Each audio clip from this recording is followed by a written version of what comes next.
Okay, all the people you should give credit to is here. Yes, and now let's go back to the. Expect this to be actually knowledge for 113. So the next thing we're doing is basically we're doing basically using the fact that we are using quasi-steady because we said st is less than one. Last time we stopped there.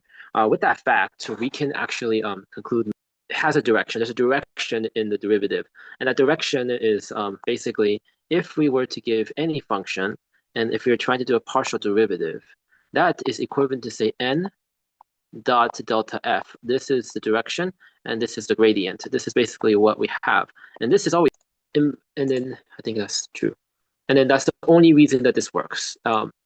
Because otherwise this part over here where they talk about the v divided by v dot v doesn't make sense. Over here, where is it? This is the directional derivative. Think about it. Delta delta L, right? So this v dot v, the gradient, this is the derivative, right? And this over here, v dot v, divided, is a direction over here that's a unit of one unit, directional derivative. Beautiful. And that's the most confusing part here. Everything else is confusing, but less so. Understandably so. So we're going to continue here, and hopefully I don't screw up the intermediate steps because I'm known to do that. I'm a fool. Everyone knows I'm a dumbass, so hopefully I don't make any mistakes, is what I'm saying. So we go over here, and this has to be true, right? Do we want to start with that? Yes, because I actually skipped this portion. We'll do that later. Um, I'm a fool. I told you I am a fool here. Anyways, v dot v. Okay, so this over here is incredibly similar to n dot delta v in it. And what can I do to make that possible?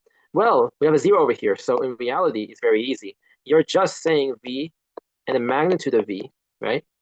Dot vs, and then that can equal delta s over delta L. Now, this is the most confusing thing I've ever read because I'm not used to it.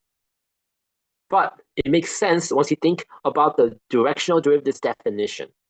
Once you realize what the directional derivative is and what a derivative is, think about a plane, and then look at this line over here, like this. And then you realize that this line over here, and then so on and so forth. I can go on, but you kind of get the idea what a gradient is by looking at the directional derivative.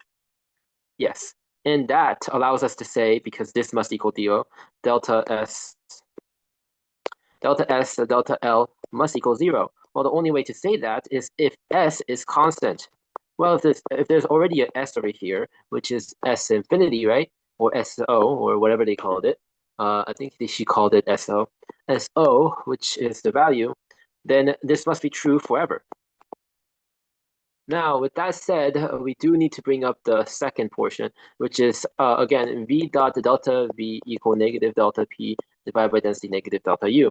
Last time, we proved that this can be this portion is basically delta parentheses v squared divided by 2 minus v bar.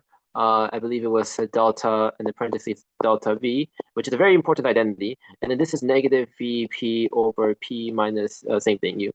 Now we can move this over here, and we can say delta negative squared divided by 2, and we can say plus, because it can go into here, plus u, right? And then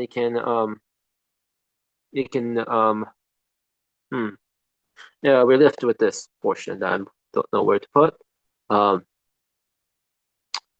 I guess we'll figure it out later, because I'm a fool. And then plus 1 over this, I think I messed up there, minus v delta this v equals 0. Now, what he's saying, I guess, is to put a delta L and trust me, which I can trust you because you're the professor, so you should know everything. So I'm going to trust that this is true. But I need to figure out how, because it doesn't matter how much I trust you. If I don't know it, then I'm a fool. I don't know. So we have to figure that out. Okay. Delta P over delta L equals 0. So here's a few things about this that catch my eye immediately. First thing over here is that we have we have this over here. And now by definition, we said Or we should memorize this now. Delta delta L equals V dot V gradient dot, right? Is there a dot in between? Yes, there's always a dot in between, obviously. Clearly, obviously. Now, with that said, if I apply this logic here, all right? So if I apply this logic here and try to put it in here, can we get rid of shenanigans? Over here, we see over here that we have this already. So all we did was V and V magnitude. It's supposed to be a magnitude. And that turns to that easily. Okay, over here the same thing. You put V dot V magnitude. Now that means V dot V magnitude over here deletes this whole thing. Now why does it do that? V bar V this delta delta why? Why does it do that? Why on earth does this cross product do that?